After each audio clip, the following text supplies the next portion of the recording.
Hey guys, my name is Schneider, and I just wanted to tell you the story of how I came to know Jesus personally. I grew up in a really cool home where my parents were both Christians, both awesome examples of what a Christian should be.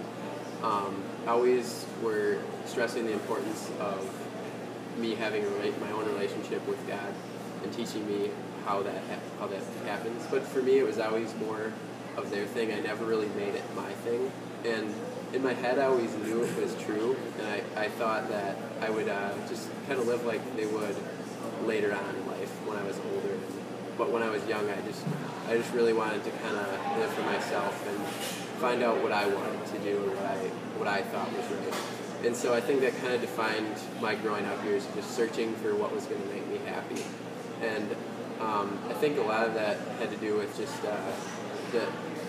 some things that started to influence my life, like just music and friends, and even I have 5 older brothers, and for a time they weren't all doing that well with the Lord, with their own relationships with God, and so I kind of wanted to just follow in their footsteps and to just explore and to see what this world has to offer, and I was never happy. I was always super depressed and never really always chasing something but never really finding satisfaction in it. And I had a huge problem with anger. I would just such a short fuse, get angry so quickly at my parents, my friends. Extremely selfish, and it never made me happy. And I knew God was true, but I just kind of was like, maybe no. I just never really made that step to committing my life to it. And one day at a youth camp, pretty random coincidence that I was even there.